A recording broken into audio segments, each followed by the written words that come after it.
Ternyata bukan gundukan tanah. Ini melainkan ada nenek tua ini sedang tengkurap. Jadi posisinya ini kayak sujud. Nah ketika dipegang ini langsung menyerang. Dan nenek tua itu membawa tombak. Akan kubunuh kau. Nah pada saat itu nenek langsung menyerang. Jono kualan. Tolong. Nah disitulah Jono langsung terjatuh pingsan. Nenek tua itu menyerang.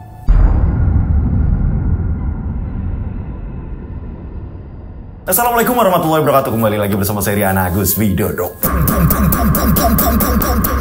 Apa kabar semuanya? Mudah-mudahan kalian dalam keadaan sehat walafiat. Itulah doa saya setiap hari. Monggo silakan absen. Namanya siapa, kotanya di mana, biar saya kenal tambah dekat dengan kalian semuanya. Oke? Nah pastikan semuanya udah absen, beres ya kan. Nah buat teman-teman di rumah yang kemarin tanya kan, Mas Instagramnya Mas Dodo itu apa sih? Nah ini Instagram saya ya.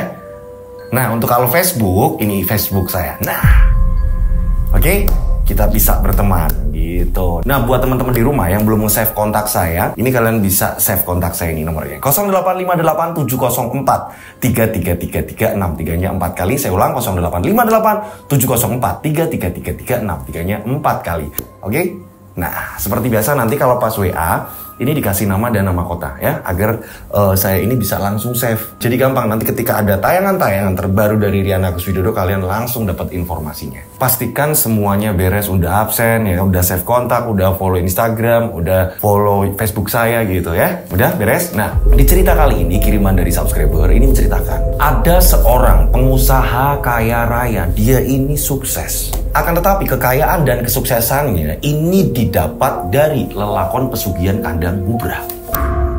Pernah dengar kalian pesugihan kandang bubrah? Itulah, si pengusaha ini bisa jadi kaya gara-gara melakoni pesugihan kandang bubrah. Akan tetapi nasib sial menghampiri si pengusaha itu. Di tengah perjalanan pesugihannya, ini digagalkan dengan secara tidak sengaja. Siapa yang menggagalkan? Jadi ada seorang bocah ingusan. Ya ini nggak sengaja, dia nggak tahu kalau ulahnya ini bisa jadi berantakan. Kalian sudah penasaran seperti apa ceritanya? Ketika pesugihan kandang bubrah ini gagal. Tak perlu lama-lama lagi, kita langsung saja menuju ke ceritanya.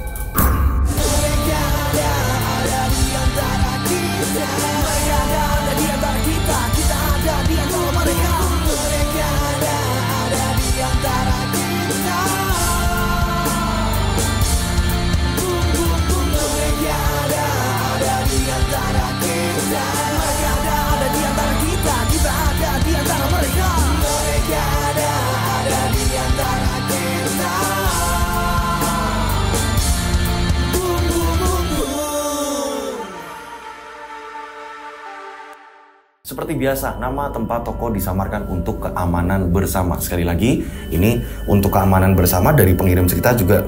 Ini mewanti-wanti saya, Mas, disamarkan semuanya saja. Gitu. Oke, jadi ini yang ngirim cerita ini bukan pelaku utamanya. Akan tetapi dia terlibat di cerita ini. Gitu ya.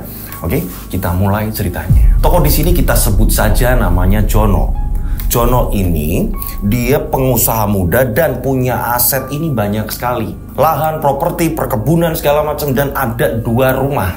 Rumah-rumahnya ini rumah-rumah mewah. Nah, yang namanya Jono ini tidak mudah tertarik dengan perempuan. Jadi dia fokusnya ini ke pekerjaan terus-menerus seperti itu. Kenapa Jono bersikap seperti itu? Ini tidak mudah tertarik sama perempuan, mau ada yang merayu kayak atau apa segala macam. Dan Jono ini terus fokus kerja. Ini dikarenakan dulunya ketika Jono di kampung, ini kan sekarang Jono udah di kota nih ya kan. Jadi dulunya pas Jono ini di kampung, ini Jono sering diremehkan sama teman-temannya. Jono sering diejek, keluarga miskin lah, nggak punya apa-apalah. Nah inilah yang membuat Jono ini pengen terus membuktikan kalau dia ini sekarang sukses. Dan memang terbukti. Ketika Jono pulang kampung, ini sering sekali Jono ini membagi uang, membagi sembako, membantu orang-orang yang membutuhkan. Ini kepulangan yang keberapa kalinya pada suatu ketika ada sahabatnya Jono, ini yang melangsungkan pernikahan. Jono ini dapat undangan, dan kebetulan Jono ini kan pas jam pulang.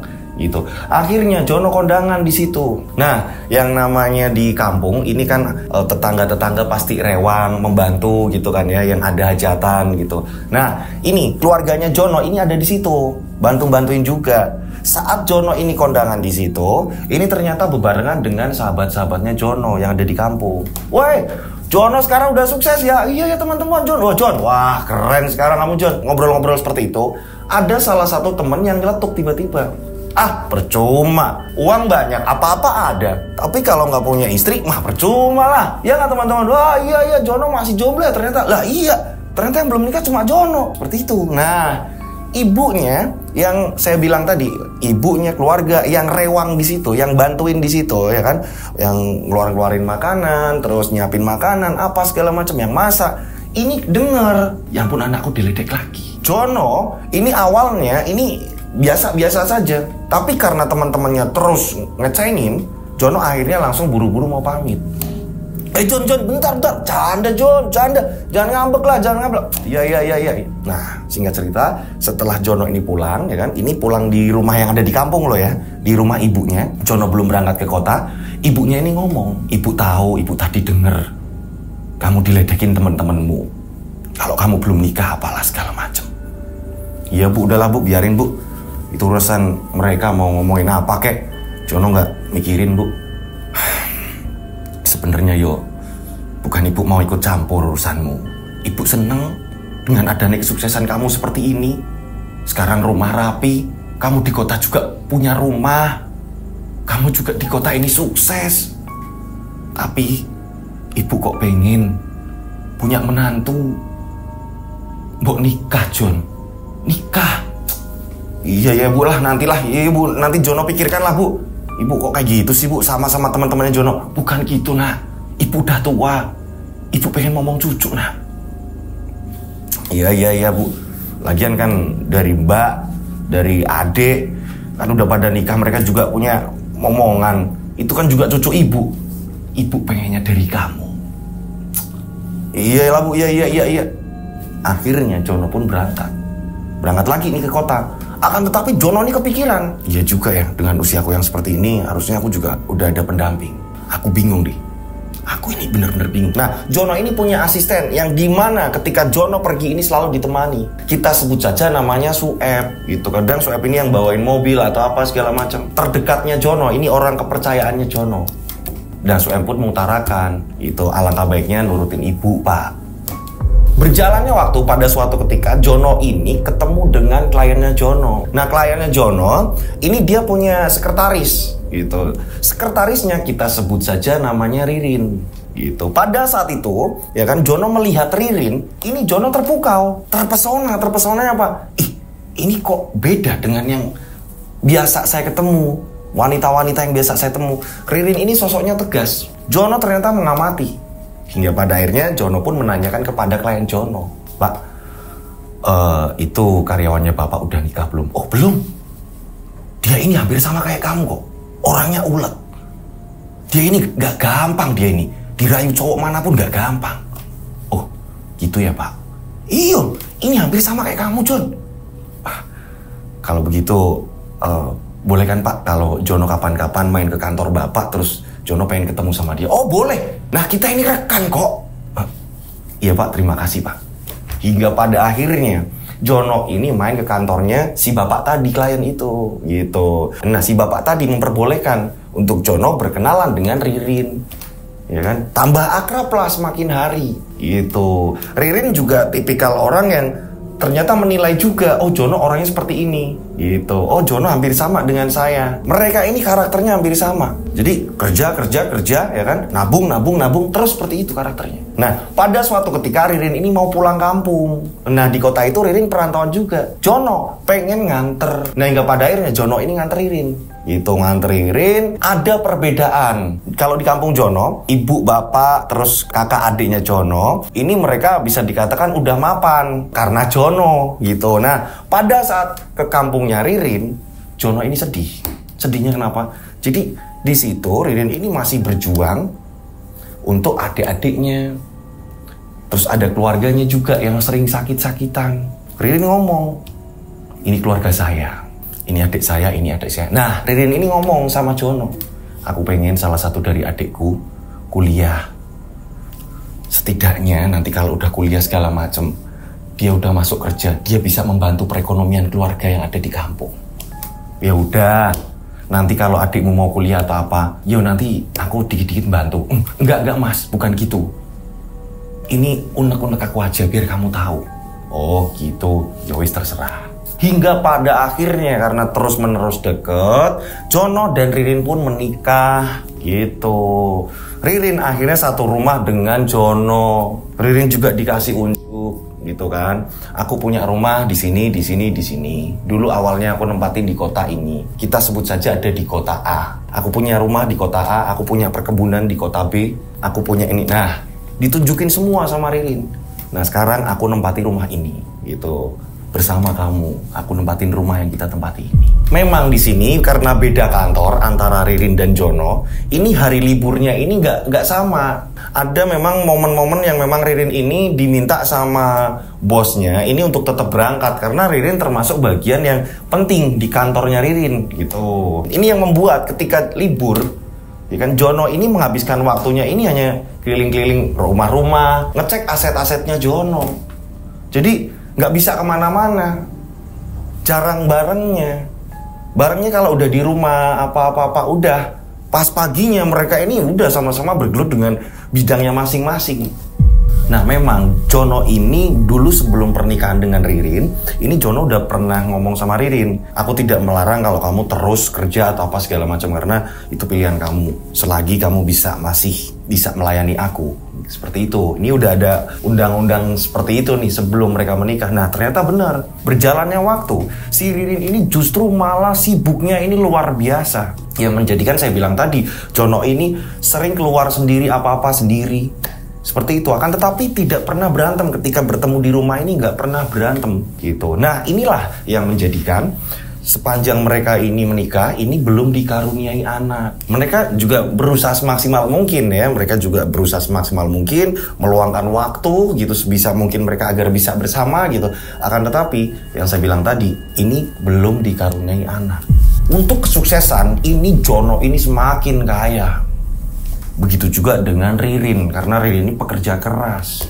Hingga pada suatu ketika, ya kan, Ririn ini mendapatkan telepon dari adiknya yang di kampung. Mbak, aku udah lulus, sekarang aku pengen kuliah. Kita sebut saja adiknya Ririn ini namanya Adi. Oh iya, nanti Mbak coba carikan informasi tempat kuliahnya itu mana. Mbak, aku ada kok Mbak, di daerah ini, kota ini, aku pengen kuliah di situ. Oh gitu ya. Ya udah nanti Mbak pikirkan ya. Iya Mbak. Nah, pada saat itu, ini karena memang habis sarapan pagi gitu, belum berangkat masing-masing kerja gitu. Jono ini denger, Jono tanya sama Ririn, Dek, kamu tadi yang telepon siapa? Kok bilang nyebutin kota itu, kota A? Adikku mas, adikku pengen kuliah di situ. Lah, ya nggak apa-apa lah, bagus kalau kayak gitu. Nanti bilangin ke adikmu, nggak usah ngekos. Jadi aku punya rumah di situ, ada perkebunan juga di situ, ya. Ini nggak usah ngekos, adikmu suruh tinggal di situ aja. Satu, deket dengan kampus, ya kan? Nah di situ dia bisa ngirit, dia bisa tinggal di situ. Iya juga ya mas, nanti aku ngomong sama adikku. Hingga pada akhirnya tibalah Adi di kotanya Jono, gitu. Datanglah ke tempatnya Jono, ya kan? Pada saat di situ Jono pun ngomong sama si Adi, gitu. Ririn juga ada di situ. Jadi pas datang ini habis maghrib, gitu. Sampai di kotanya Jono ini habis maghrib. Ririn ngomong, kamu yakin mau kuliah di kota itu, di kota A? Dari sini sih agak lumayan jauh. Iya mbak, Adi pengen kuliah di situ. Soalnya banyak teman-teman Adi yang ambil kuliah di situ mbak. Adi pengen mbak bareng mereka. Nah pada saat itu Ririn langsung ngomong, jadi gini, masmu ini, yo, masmu Ipari ini kan dia punya rumah di situ. Nanti kamu bisa tinggal di sana. Akan tetapi, ya, ini kan kamu pasti nanti ada teman-teman kamu juga itu, ya. Itu kalau bisa, kamu jadi satu, terus mereka ini dimintain patungan buat bayar kosan. Ini kan bisa buat kamu juga nantinya. Nah saat itu Jono langsung ngomong, langsung motong. Dek nggak gitu. Udah, gini aja Adi tetap tinggal di tempat itu, di rumahku.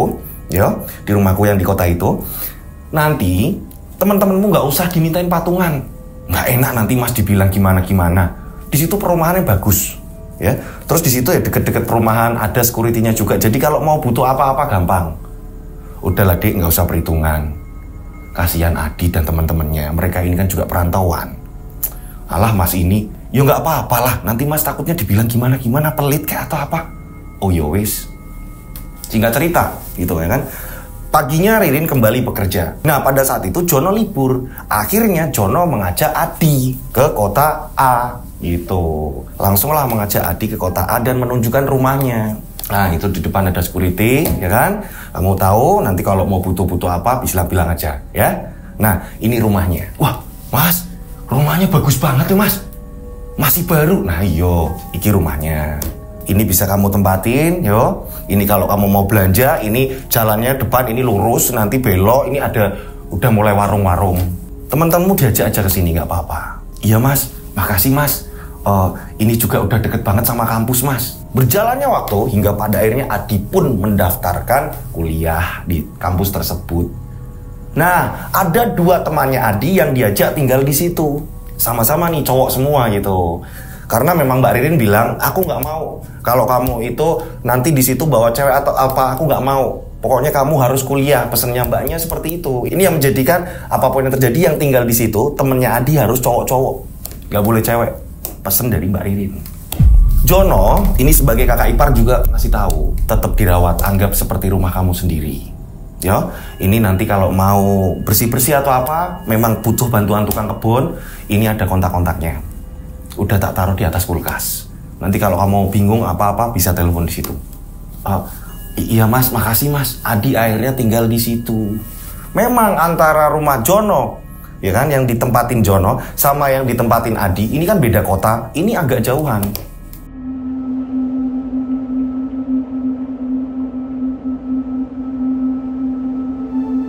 Nah, pada suatu ketika, ya kan, Ririn ini libur. Yang saya bilang tadi gitu, Ririn sama Jono ini liburnya jarang barengan gitu. Nah, Ririn waktu libur itu ini dimanfaatkan untuk berkunjung ke rumah yang ditempatin Adi gitu. Datanglah ke sana. Nah, pada saat itu ini Ririn sampai di situ, ini Adi baru pulang kuliah dengan 2 temannya itu. Mbak, datang kapan Mbak? Ini kakakku namanya Mbak Ririn. 2 temannya Adi ini dikenalin sama Mbak Ririn. Nah, Mbak Ririn ini sudah bawa makanan-makanan. Bilanglah sama Adi, ini biar ngirit ya, Mbak udah belanja-belanja semuanya. Nanti kalau kamu lapar atau apa, biar kamu nggak jauh-jauh keluar. Dah pokoknya ini belanjaan bisa buat ngirit kamu. Pengeluaran Mbak jadi nggak banyak. Makasih Mbak, teman-teman kamu juga ditawari. Yo, iya Mbak, makasih Mbak. Ingat, rumah ini harus selalu dibersihkan. Yo, Mas Jono itu orang yang paling nggak suka kalau rumahnya ini kotor. Dia ini sering bersihin di sini, di kebunnya, di rumah satunya lagi, banyak. Jadi Mas Jono ini nggak mau kalau tempat kerjaan apa segala macam berantakan, Mas Jono nggak mau. Jadi Mbak ngasih pesan sama kalian ya, pokoknya harus bersih di sini, oke?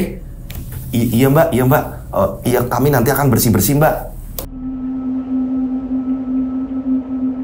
Singkat cerita, 2 hari kemudian, pada saat itu Ririn pulang kerja, ini memang udah agak terlalu malam. Jam 11 sampai rumah, Ririn ini merasa, aduh, ini aku udah kemalaman. Mas Jono gimana ya? Walaupun Ririn sibuk, tapi tetap Ririn ini masih bisa melayani. Nah, pada saat itu jam 11 malam Ririn pulang, Ririn kaget. Dia awalnya yang ngerasa bersalah kemalaman pulangnya, ini sampai rumah, justru malah sepi, nggak ada orang. Ririn coba telepon Mas Jono. Pada saat itu malah nggak diangkat. Ini orang kemana sih? Ya kan, ditelepon lagi, dan gak lama kemudian handphone malah mati. Kemana ini orang? Kok tumben-tumbennya? Walaupun mereka ini sibuk, pasti kalau pulang, ini mereka ini ada waktu. Ini kok tumben? Nah, singkat cerita gitu kan ya. Ini subuh-subuh ya kan. Ini tiba-tiba Ririn mendengar suara ketukan pintu. Ririn udah tidur. Dek. Assalamualaikum. Kok kayak suaranya Mas Jono? Setelah itu dibukakan sama Ririn. Dan ternyata bener. Waalaikumsalam. Mas, kamu dari mana aja Mas? Oh ya maaf, semalam itu aku dari luar kota ya kan. Dari luar kota, saat itu memang deket dari rumahnya si Adi gitu. Terus di sana aku main PS segala macam, aku sampai lupa nggak ngecas handphoneku mati. Jadi aku nginep di sana. Lagian aku juga di situ ya, nitip apalah buat Adi. Mas, kemarin itu aku udah dari sana, aku udah beliin semuanya Mas. Nanti kalau Adi dimanjain uang terus seperti itu, nanti dia jadi boros Mas. Alah, nggak apa-apalah, orang nggak seberapa kok. Udah, kamu tenang aja ya. Iya, tapi kamu nggak aneh-aneh kan Mas? Nggak ada perempuan lain atau kamu mikirnya jangan aneh-aneh lah. Udah, tenang aja ya. Nah, Jono pun istirahat gitu. Jono istirahat karena nanti jam 9 dia harus ke kantor lagi gitu. Nah, berjalannya waktu ternyata Ririn ini sering pergi keluar kota, tapi izin memang gitu. Apalagi bosnya Ririn ini kenal sama Jono gitu. Jadi udah percaya, Jono ini udah percaya. Ririn yang malah sering keluar kota. Ririn yang semakin sibuk. Ririn jarang ada waktu buat Jono, apalagi si Adi, adiknya gitu. Mulai jarang ada waktu di sini. Ketika mereka ini bertemu, ya kan, Ririn juga minta maaf. Jono juga ngerti kok, nggak apa-apa. Yang penting kamu ngabarin aku. Iya mas, aku juga jarang ke tempat Adi sekarang mas. Udah masalah Adi, itu urusannya mas. Lagian mas kan sering datang ke sana, terus mampir. Kalau mas pulang kerja pasti mas bakalan jenguk kok, bakalan nengok Adi seperti apa. Lagian dia kuliah juga bener kok. Iya mas, beneran ya mas. Adi nggak aneh-aneh kan mas? Kamu juga enggak. Udah kamu nggak usah pikirin yang aneh-aneh. Kamu fokus sama kerjaan, ya. Lagian bosmu itu CS banget sama aku, deket banget. Aku nggak mau kamu terus nanti jadi gimana, renggang sama bosmu, ya. Iya mas.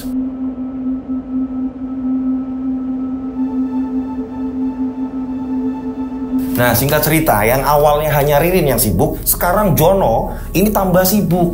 Proyek-proyeknya udah mulai jalan lagi gitu, apalagi masalah properti gitu. Nah, ini berjalan sudah 2 tahun gitu. Pada suatu ketika ini Jono ini mengajak anak buahnya, kita sebut saja yang tadi namanya Sueb. Jono sama Sueb gitu kan ya, ini pergi ke suatu tempat gitu, pergi ke suatu tempat, ternyata di situ mau ngecek perkebunan yang mau dijual. Pada saat itu ketemulah sama si penjualnya. Memang hari itu dipaksakan Jono tetap jalan ke sana karena Jono ini nggak mau keduluan orang gitu. Ketemulah sama si penjualnya, kita sebut saja namanya Pak Eksan. Pak Eksan ini disamperi ke rumahnya. Setelah itu Pak Eksan bilang, mari saya tunjukkan tempatnya, tapi sih harusnya tadi ya agak terangan, ini udah malam kok. Tapi gimana menurut Pak Jono? Oh nggak masalah.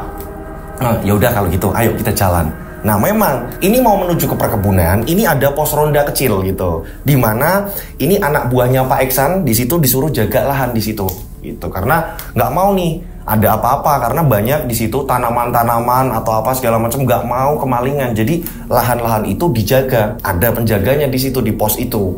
Nah, ketika Pak Jono, Sueb, dan Pak Eksan ini sampai di situ, ini Pak Eksan langsung ngomong sama anak buahnya, bikinin kopi ya.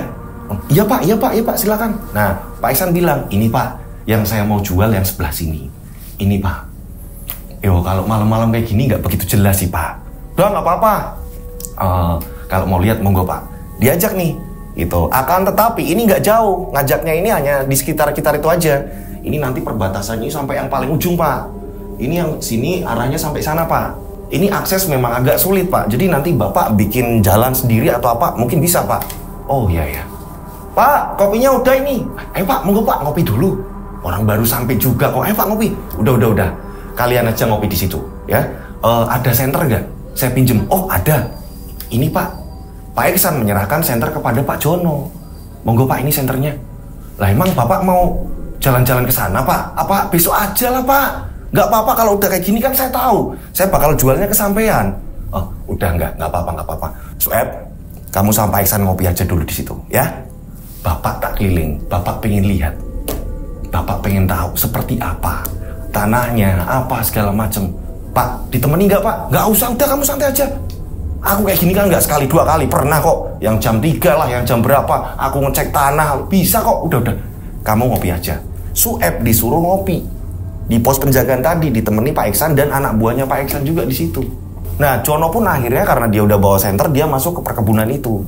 Gitu, masuk ke perkebunan dan memang masih banyak pohon lebat di situ. Jono masuk ke situ. Singkat cerita, ini sudah 1/4 jam jalan. Nah, Sueb ini nanya ke Pak Eksan. Pak Eksan, ya walaupun Pak Jono ini orangnya pemberani, akan tetapi ini perkebunan ada ular atau binatang buas atau apa enggak? Itu kalau itu enggak. Aman. Tenang aja, aman kalau itu. Cuma kok udah 1/4 jam yo. Ini Pak Jono nggak keluar ya Mas Sueb? Iya Pak. Tapi sih yang saya tahu dia ini pemberani Pak. Cuma ya nanti kita tunggu aja Pak, sebentar lagi. Mungkin Pak Jono lagi lihat-lihat Pak. Nah pada saat itu mereka ini nungguin sampai 1/2 jam. Tak lama kemudian mereka ini udah mulai gelisah. Terdengarlah suara teriakan, tolong Pak, itu Pak Jono Pak, itu suara Pak Jono Pak. Nah mereka pun langsung bergegas mencari Pak Jono. Ini suaranya Pak Jono jelas-jelas. Mereka nyari nggak ketemu-ketemu. Pada saat itu Pak Iksan langsung lihat, wah ini senternya ini udah terjatuh dan ngarah ke pohon. Lah itu dia di sana, langsunglah menuju ke situ.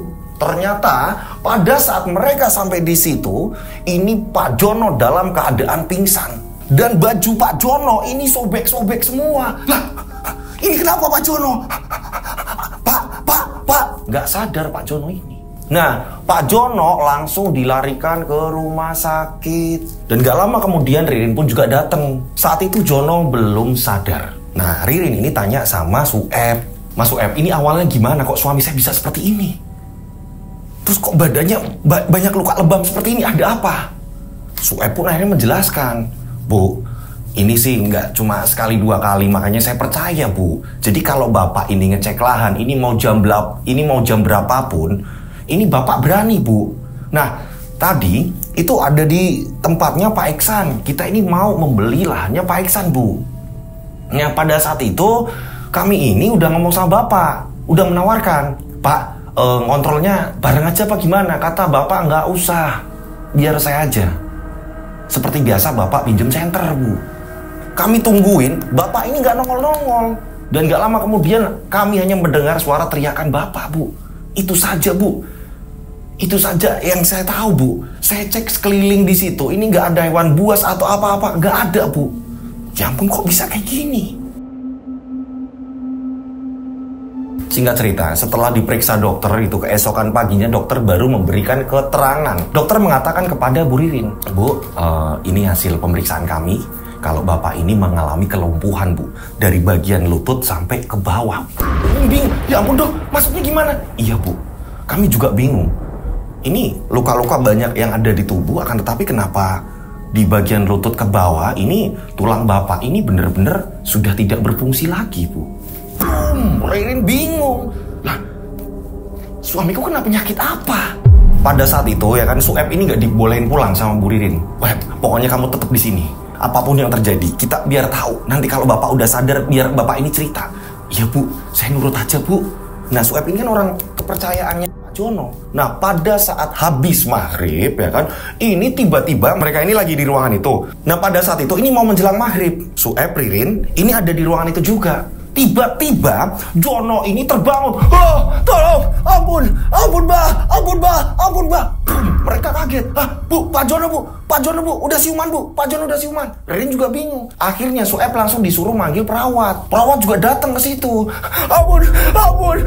Nah saat itu Pak Jono tersadar. Pak, Bu, kaki Bapak kenapa tidak bisa digerakkan Bu?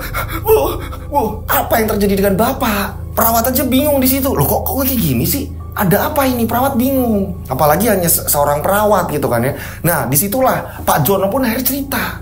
Bu, Bapak diserang oleh nenek-nenek Bu. Diserang nenek-nenek. Nah akhirnya Pak Jono pun menceritakan. Kita flashback ya kan. Kita flashback apa yang sebenarnya terjadi dengan Pak Jono. Ini Pak Jono cerita nih. Gimana pada saat itu kan Pak Jono ini pinjem senter sama Pak Iksan. Diberikan senter, Pak Jono langsung masuk ke perkebunan. Nah Pak Jono ini lagi ngontrol. Oh patoknya mana nih? Oh sebelah sini. Oh sampainya mana nih? Terus dia nyari. Pada saat itu Pak Jono ini bingung. Ini ada gundukan tanah apa? Pak Jono ini melihat ada gundukan tanah. Kalau di tempat kita ini namanya apa ya Mas? Gumuk ya Mas? Kalau di tempat saya ini namanya gumuk. Jadi kayak gundukan tanah. Ya kan, ini hampir menyerupai gunung akan tetapi tidak besar loh ya. Ini gundukan tanah di situ kayak tumpukan pasir kayak gitu ya. Nah Pak Jono ini mendekat ke arah itu. Gundukan tanah apa ini? Gundukan tanah apa? Nah pada saat dia mau megang gitu kan, Pak Jono ini mau ngecek, tiba-tiba gundukan tanah itu ternyata bukan gundukan tanah. Ini melainkan ada nenek tua ini sedang tengkurap. Jadi posisinya ini kayak sujud. Nah ketika dipegang ini langsung menyerang. Dan nenek tua itu membawa tombak.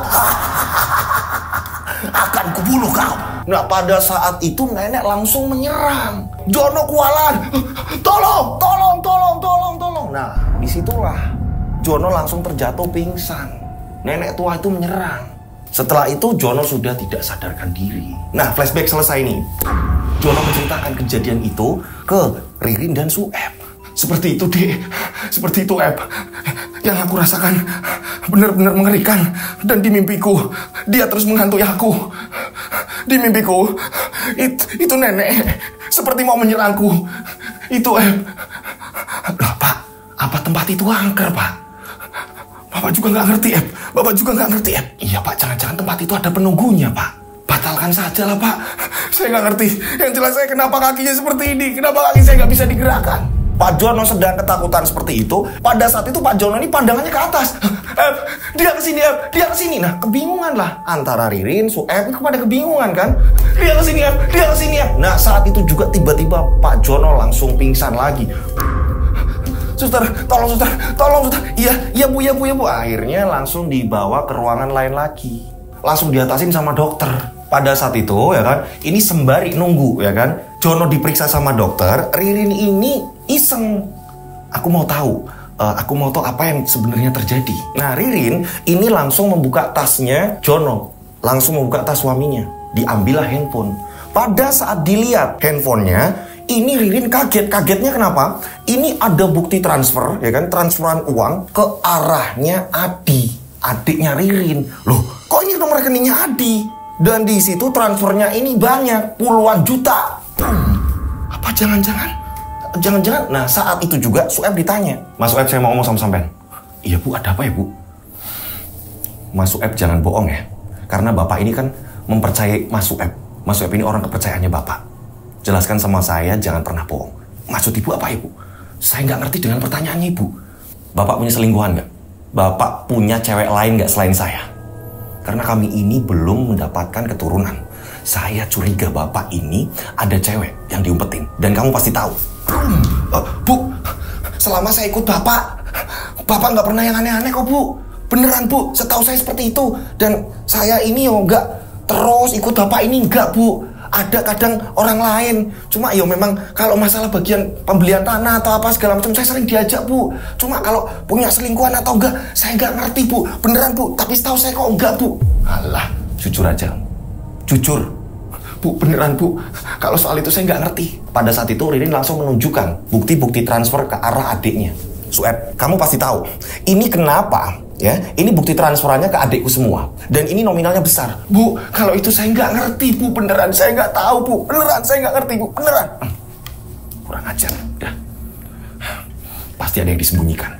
Saat itu Ririn langsung telepon adiknya. Memang kesibukan mereka yang begitu padat, ini menjadikan mereka ini nggak pernah ketemu adiknya gitu. Ya kan, Ririn nggak pernah ketemu si Adi gitu kan. Begitu juga dengan Jono. Tapi kok di sini ada bukti transfer, ini bener-bener yang puluhan juta. Nah, Ririn ini langsung telepon adiknya, tapi nomornya ini malah nggak aktif. Ririn curiga, ini jangan-jangan Adi tahu ini transfernya ini mungkin mau ke cewek lain, tapi lewatnya Adi. Dan Adi mungkin sudah dikasih uang nih sama Mas Jono. Aku curiga, aku harus ke tempat Adi. Nah, pada saat itu, ya kan, Ririn ini ngomong sama Sueb. Pokoknya kamu tungguin kabar bapak seperti apa, kamu tungguin ya. Aku mau keluar. Bu, ibu mau kemana? Udah. Ririn langsung pergi. Nggak tahu ini Ririn ini mau langsung ke tempat Adi atau kemana. Pokoknya Ririn langsung pergi. Nah, singkat cerita berapa jam kemudian Pak Jono ini sudah dibawa ke ruangannya lagi. Tapi dalam keadaan tertidur. Suster mengatakan, Pak, biar istirahat dulu saja, Pak. Ya, Pak, jangan diajak ngobrol atau apa, biar tidur dulu. Beliau sedang tidur, Pak. Tapi udah sadar kan, Suster? Udah, pokoknya biar istirahat aja dulu. Ya, Suster, terima kasih. Suster itu pergi lagi. Pak Jono ini udah kembali rebahan kan? Udah kembali istirahat. Sueb ini kebingungan. Aduh, aku gimana? Aku ini nggak pulang-pulang. Dia ini lagi bingung. Ini Bu Ririn kenapa lagi? Aduh, aku salah ngomong gak yo? Aduh, aku nggak ngerti apa-apa ini. Nah, Sueb yang panik ini sampai tengah malam. Nah, pada saat tengah malam Sueb antara ngantuk ya kan, antara ngantuk dan dia ini mau istirahat gitu kan ya, dia juga harus jaga. Tiba-tiba Sueb dikagetkan, ini Pak Jono kembali lagi bangun. Ampun Mbak, ampun, tolong Mbak, jangan bunuh saya Mbak, maafkan saya Mbak, maafkan saya tidak akan mengulangi lagi Mbak, maaf. Wah, Sueb bingung kan, Bapak kenapa? Saya takut, Bapak kenapa Pak? Bapak ini kenapa? Saya mau dibunuh oleh nenek-nenek. Ini semua salah saya, ini semua salah saya. Bapak ini sebenarnya apa sih, Pak? Bapak ini lakuin apa? Tahu, saya takut di sini, kamu jangan tinggalkan saya. Oh ya, handphone saya mana, Handphone saya mana, Tolong ambilin, Pak. Handphone Bapak kayaknya tadi dibawa Bu Ririn Pak. Aduh, ini gimana ini? Aduh.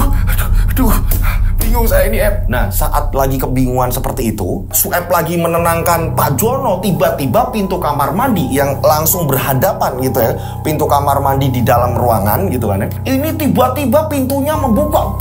Wah, Sueb kaget. Hah, kenapa buka sendiri? Pada saat itu Pak Jono ini udah gak ada suara. Pak, itu dia datang, nenek itu datang. Datang yang mana, Pak? Pada saat itu Sueb ketakutan juga. Ketakutannya apa? Pintu kamar mandi ini berulang kali membuka menutup. Buah. Sueb ketakutan. Dia datang, Dia datang, Nah, pada saat itu Pak Jono ngomong, minta bantuan, Dia datang itu, Dia datang. Sueb bingung, datang apa? Tapi Pak Jono terus mengatakan, nenek itu datang, nenek itu datang. Langsung Sueb ini melepas genggaman Pak Jono, ya kan? Sueb ini langsung ke tempat bantuan lagi, minta tolong lagi sama perawat, suster apa yang ada di situ yang lagi jaga. Mbak, tolong Mbak, bos saya Mbak, di ruangan ini Mbak, dia udah siuman tapi dia ketakutan, nggak tahu kenapa Mbak, dan pintu kamar mandi itu bukan nutup sendiri Mbak, tolong Mbak. Nah, akhirnya perawat langsung segera menuju ke ruangannya Pak Jono. Akan tetapi ketika mereka sudah sampai di ruangannya Pak Jono, mereka dikagetkan. Baju yang dikenakan Pak Jono, baju pasien ini sudah robek-robek, dadanya Pak Jono ini kosong. Mata melotot, lidah ini menjulur keluar. Pak Jono diperiksa, Pak Jono dipastikan meninggal dunia. Bapak, suster, ini udah meninggal, suster. Iya, perawat-perawat pada ngomong seperti itu. Jono meninggal dunia. Sedangkan ini nggak disaksikan Ririn lagi keluar. Nah, singkat cerita, ini habis subuh, ini Ririn baru datang malah. Ririn tanya, gimana kenapa kamu ada? Bu, bapak meninggal. Apa? Ya ampun, Pak. Ya ampun, kok bisa seperti ini? Ini Ririn, ini nggak lihat meninggalnya suaminya ini nggak lihat Ririn ini. Nah, Sueb pun menceritakan, awalnya seperti ini Bu, bapak terbangun terus dia bilang ada nenek-nenek, terus mau nyerang dia Bu. Sueb ini nyari bantuan, tapi pas balik lagi ke situ, bapak sudah nggak ada Bu. Sueb juga bingung.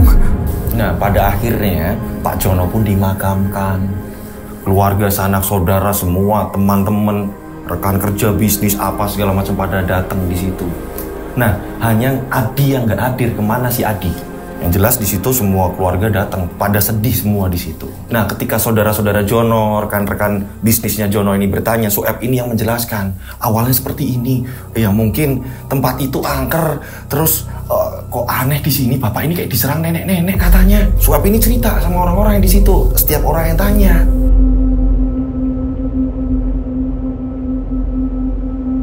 Singkat cerita, berapa hari kemudian gitu. Pada saat itu Sueb kan ada di situ terus ya kan, bolak-balik ke rumah, terus nanti datang lagi ke situ gitu kan ya. Ini Sueb tiba-tiba diajak ngomong sama Ririn. Semua aset-aset bapak, apapun itu, ibu bakalan jual, Loh Bu, lah terus nanti karyawan-karyawan kemana Bu? Aku nggak ngerti, Yang jelas semua perusahaan bapak dan aset-aset bapak, properti segala macem, ibu bakalan jual, Loh Bu, kan lagi lancar-lancarnya Bu, atau mungkin nanti diambil alih sama ibu. Lah terus kalau kayak gitu saya nasibnya gimana Bu? Udah tenang, masalah itu tenang. Tapi kamu harus jujur sama ibu. Iya Bu, jujur apa lagi Bu? Bener kamu nggak tahu cerita itu? Bu, beneran Bu, saya nggak ngerti apa-apa Bu, beneran. Saya malah bingung kalau ibu bilang seperti itu, nyuruh dijual semua. Saya ini malah bingung, saya ini mau kerja apa lagi Bu? Emang kamu nggak ngerti nenek tua itu siapa? Ya setahu saya yang saya ceritakan ke orang-orang yang saya tahu pada waktu itu kan bapak ini lagi ngontrol lahan Bu. Nah di situ bapak kan akhirnya menjelaskan Bu, setelah udah di rumah sakit sadar segala macam katanya nenek-nenek. Loh itu saya mikir mungkin penghuni di situ Bu angker. Ya setahu saya itu Bu. Beneran kamu nggak tahu apa-apa? Iya Bu, beneran Bu. Saya berani disumpah mau apa saya berani Bu. Saya nggak tahu apa-apa. Jadi ceritanya seperti ini Ibu juga baru tahu apa yang dilakukan bapak. Nah, kita tarik mundur nih ceritanya. Flashback lagi Mas April. Kalian masih ingat di mana pada saat itu ya kan? Ini kan Ririn ini keluar ya kan? Ririn ini keluar, Sueb disuruh nungguin suaminya. Ya kan? Saat itu Ririn ini habis menunjukkan bukti transfer ke adiknya. Yang Sueb bilang saya tidak tahu menau. Nah, inilah ternyata perginya Ririn ini justru langsung ke rumah yang ditempati Adi. Perjalanan sangat panjang sekali karena memang jauh. Ririn sendirian naik mobil. Nah, karena memang sudah lama tidak mengunjungi adiknya, ya kan? Ini Ririn penasaran, pasti ada sesuatu hal yang diumpetin dan Adi tahu nih. Apa jangan-jangan teman-temannya Adi ada yang cewek bookingan atau apa yang akhirnya jadi pacarnya Jono atau apa, kan penasaran. Sesampainya di situ, ya kan, Ririn langsung masuk rumah. Ririn kaget. Kagetnya kenapa? Ternyata Adi dan teman-temannya ini sedang party. Ada mabok-mabokan dan di situ juga ada cewek-cewek. Lah bener kan? Adi, kurang ajar kamu ya. Ternyata kamu selama ini seperti ini. Maba. Kurang ajar kalian ya. Saya percaya kalian ini bakalan jagain rumah ini bener-bener, tapi ternyata kalian seperti ini. Adi, kurang ajar kamu. Mbak, maafin Adi, Mbak. Maafin Adi. Hei, jujur kamu. Mas Jono ada simpenan di sini gak? Enggak, Mbak. Beneran, Mbak. Kurang ajar kamu. Pada bubar. Adi, keluar dari rumah ini. Adi diusir sama kakaknya. Adi diusir sama Mbak Ririn. Mbak, maafin Adi. Keluar semuanya. Diusirlah mereka. Nah, pada saat itu Ririn penasaran. Ini pasti ada yang disimpan di sini nih. Nah, Ririn memastikan, siapa tahu ada cewek-cewek lagi yang ada di dalam kamar karena kamarnya banyak. Ririn periksa satu persatu. Hanya ada satu kamar di kamar atas gitu kan ya. Hanya ada satu kamar di bagian kamar atas, itu adanya di belakang, walaupun di atas tapi bagian belakang. Kamar itulah tidak bisa dibuka. Cekrek. Kok dikunci? Ada orang di dalam ya? Digedor-gedor lah sama si Ririn. Ririn penasaran, ini pasti ada siapa nih? Ada orang nih di sini. Nah, pada saat itu Ririn langsung turun lagi, dia memanggil security, minta tolong. Dan security-nya ini dimaki-maki sama Ririn. Pak, Bapak ini kenapa sih, Pak? Kok adik saya ini diperbolehkan bawa cewek kayak gitu? Apa jangan-jangan suami saya juga selingkuh di situ? Wah, saya nggak ngerti, Bu, kalau itu, Bu. Beneran saya nggak ngerti, Bu. Ayo, Pak, Bapak ikut saya. Ayo, Pak, Bapak ikut saya. Nah, saat itu security-nya ikut ke atas. Pak, tolong dobrak pintu ini, Pak. Bu, tapi nanti kalau rusak, udah itu urusan saya. Rumah suami berarti kan rumah saya. Udah, Pak, dobrak aja, Pak, dobrak. Diakali nih, nggak bisa. Akhirnya nyari linggis. Saat itu dijongket-jongket dan pada akhirnya pintu pun terbuka. Wah, saat itu Ririn kaget. Hah? Apa ini? Security juga bingung, kaget lah. Apa ini, Bu? Saya baru tahu. Bapak ternyata kok kayak gini. Oh, dia main klinik. Kamar tersebut ini ternyata sesajen banyak. Di situ sesajen ada bunga yang udah layu, ada beberapa telur. Di situ ada kemenyan lengkap di situ. Kain-kain yang bener-bener udah kusam, warnanya putih, entah itu kain apa. Ririn bingung, ada apa ini? Pak, Bapak tahu nggak? Ini maksudnya apa? Bu, saya nggak ngerti, Bu. Tapi saya punya kenalan orang pintar, Bu. Siapa tahu bisa, Bu, bisa tahu ini maksudnya apa. Pak, panggilin sekarang. Ya, Bu, saya akan segera panggilkan. Nah, singkat cerita, security tadi ini manggil orang pinter gitu. Kita sebut saja namanya Pak Bisri. Dia mungkin tahu akan hal-hal gaib. Pak Bisri datang ke situ. Pada saat Pak Bisri datang ke situ, Pak Bisri ngecek, ya kan, ini gaib apa sebenarnya? Pak Bisri pun menjelaskan, Bu, ini rumah Ibu. Apa bagaimana ini, Bu? Iya, Pak, ini rumah suami saya, tapi saya jarang kesini, Pak. Kesibukan saya ini membuat saya ini jarang ngecek kesini, Pak. Apa sebenarnya yang terjadi, Pak? Jadi, maaf ya, Bu, maaf ini ya. Suami Ibu lelakon pesugihan kandang bubrah, Bu. Nah, jadi rumah ini sebagai rumah awal, Bu, yang harus direnovasi. Ini memang terus-menerus. Akan tetapi yang saya rasakan, rumah ini tidak direnovasi. Sudah lama tidak direnovasi, akhirnya, maaf ya, ini suami Ibu, ini diserang oleh makhluk yang menyerupai nenek-nenek dan mukanya ini seram, Bu. Ya ampun, pantas saja, Pak. Suami saya seperti itu, Pak. Ini sedang di rumah sakit posisinya, Pak. Nah, setahu saya ini, Bu, ya, ini kalau telat renovasi dan waktunya sudah panjang, suami Ibu bisa mati. Masa, Pak? Iya, Bu. Ini sudah nggak terima. Ini makhluknya udah nggak terima, Bu. Ini yang saya rasakan seperti ini, Bu. Yang saya tangkap seperti ini, Bu. Ya ampun, suamiku ternyata lelakon kandang bubrah. Dan yang direnovasi hanya tempat itu gitu loh. Rumah awal pertamanya Jono. Rumah-rumah yang lain ini enggak. Ririn akhirnya paham, oh ini bukan karena selingkuh. Nah, pada saat itu Pak Bisri ini membekali air. Nah, air ini nanti diminumkan, Bu, biar tidak terjadi apa-apa sama suami Ibu. Ah, iya Pak, kalau gitu saya terima kasih Pak. Akhirnya Ririn balik lagi ke rumah sakit. Selesai.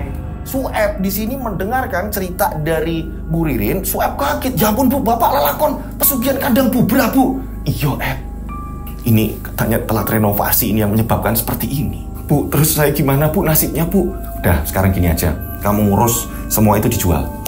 Yo, dijual semua nih. Nanti tak bikinkan usaha yang baru untuk kamu dan karyawan yang lain. Yang masih mau bekerja ya monggo silahkan. Iya Bu, terima kasih Bu. Berarti saya ikut Ibu. Yo, udah, kalau soal itu gampang. Nah, berapa hari kemudian, ini tiba-tiba Adi datang mendengar kabar kalau kakak iparnya ini meninggal. Assalamualaikum, Assalamualaikum. Dibukainlah sama si Ririn. Dari mana aja kamu? Iya Mbak, maafin saya Mbak. Terus kamu mau kesini mau apa? Hah? Duduk. Iya Mbak, maafin saya Mbak. Saya kesini kaget kalau Mas meninggal Mbak, dan ini semua mungkin ulah saya. Kenapa kamu gak cerita sama Mbak? Iya Mbak, maafin saya bingung Mbak. Pada saat itu saya hilaf, saya hidupnya udah kebawa arus sama teman-teman Mbak. Dan kedatangan saya ke sini, saya mau minta maaf bener Mbak. Kamu gak tahu kalau di kamar atas itu buat lelakon apa-apa? Saya gak ngerti Mbak soal itu Mbak. Emangnya kenapa Mbak? Saya gak ngerti. Ya, saya udah paham. Yang jelas Mbak, saya datang ke sini saya minta maaf. Memang Mas pada waktu itu ngasih uang saya Mbak.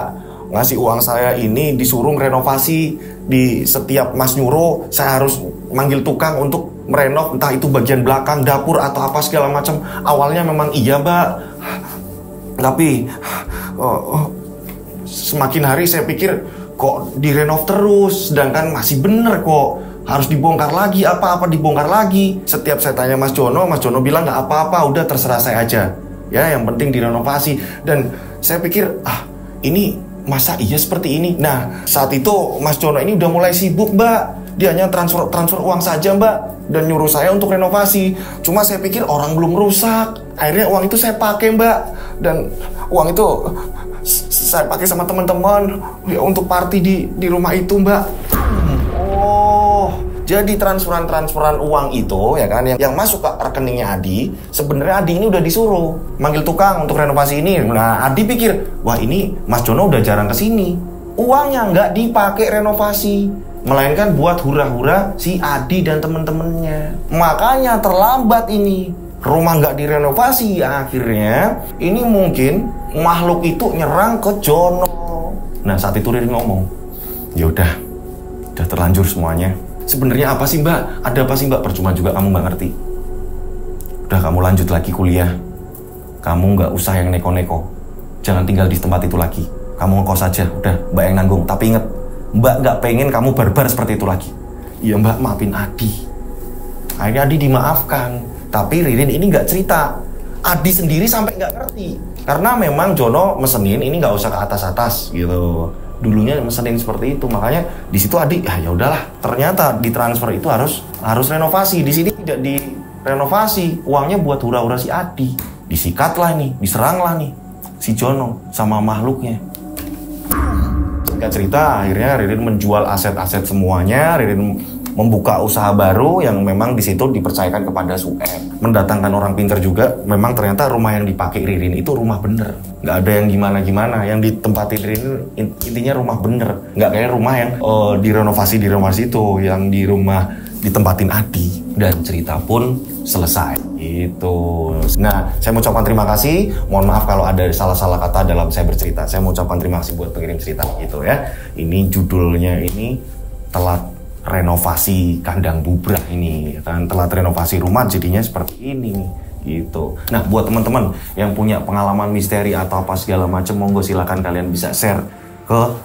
Nah, caranya seperti ini ya. Ini ditulisnya per paragraf atau per kalimat. Nah, ada contoh yang menarik banget. Ini ngetiknya udah bener seperti ini nih. Nah, ini kiriman dari seseorang.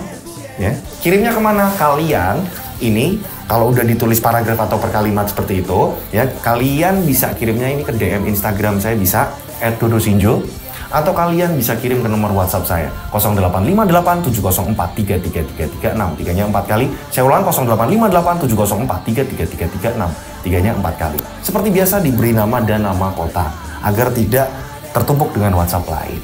Gitu tujuannya. Saya berdoa mudah-mudahan penikmat channel Rian Agus Widodo ini banyak rezeki melimpah. Amin. Selalu dilindungi Allah Subhanahu wa taala. Amin. Dijauhkan dari mara bahaya. Amin. Panjang umur, sehat selalu. Amin. Akhir kata, saya Rian Agus Widodo mengucapkan wassalamualaikum warahmatullahi wabarakatuh. Mereka ada di antara kita. Mereka ada di antara kita. Subscribe channel Rian Agus Widodo, kisah misteri. Mereka ada di antara kita. Nyalakan lonceng, notif, tinggalkan komen, share. Mereka ada di antara kita. Mereka ada di antara kita. Kita ada di antara mereka. Mereka ada di antara kita. Mereka ada di antara kita. Mereka ada di antara kita. Kita ada di antara mereka. Mereka ada di antara kita.